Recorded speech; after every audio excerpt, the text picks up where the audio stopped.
दोस्तों, नामीबिया से लाए गए चीता क्यों मरते जा रहे हैं? आखिर भारत का ये चीता प्रोजेक्ट धीरे धीरे फेल क्यों हो रहा है?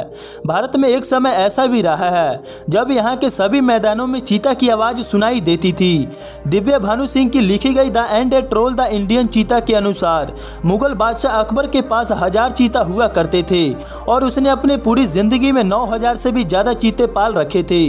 इसके बाद भारत में रहने वाले चीता धीरे धीरे कम क्यों होने लगे और आज़ादी के बाद भारत में चीतों की गिनती सैकड़ों में रह गई? इसका सबसे बड़ा कारण था लगातार चीतों की हंटिंग।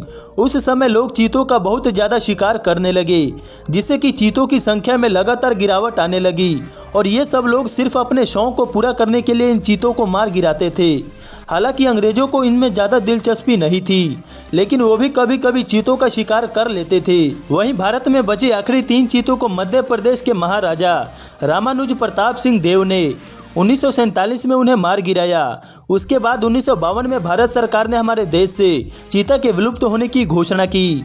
इसके बाद फिर से 1970 के दशक में एशियाई शेरों के बदले एशियाई चीतों को भारत लाने की ईरान से बातचीत शुरू की गई।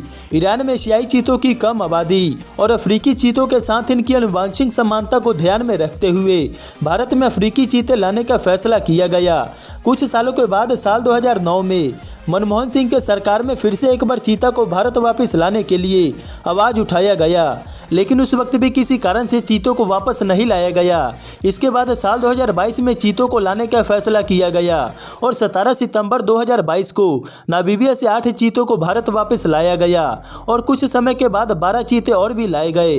अब कुल मिला के भारत में चीतों की संख्या 20 हो गई और इन्हें 2 महीने तक बाड़े में रखा गया, जहाँ पर उन्हें खाना पानी खुद दिया जाता था। उसके बाद इन्हें जंगलों में रिलीज कर दिया गया।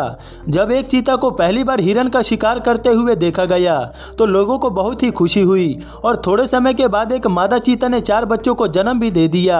20 बड़े चीते और 4 बच्चे, अब इनकी संख्या 24 हो गई। अब ऐसा लगने लगा था कि नामीबिया से लाए गए चीते भारत के वातावरण में अच्छे से ढल जाएंगे, लेकिन कुछ समय के बाद ऐसा होता है कि धीरे धीरे चीते मरने शुरू हो गए और 24 में से 9 चीतों की मौत हो गई, जिसमें 3 बच्चे भी मर गए और उन 4 बच्चों में से सिर्फ एक ही बच्चा बचा है। इनकी मौत का असली वजह यह भी माना जा रहा है कि वन विभाग वालों ने उनकी अच्छे से निगरानी नहीं की और चीता के रहने के लिए जगह की कमी।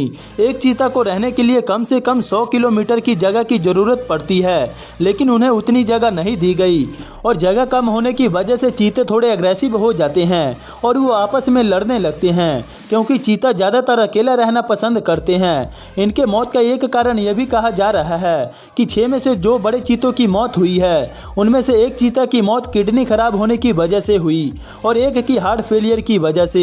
लेकिन दोस्तों, ये प्रोजेक्ट अभी पूरी तरह से फेल नहीं हुआ है। हालांकि जो चीते बचे हैं उनकी अगर अच्छे से देखभाल की जाए तो इस प्रोजेक्ट को फिर से सफल बनाया जा सकता है।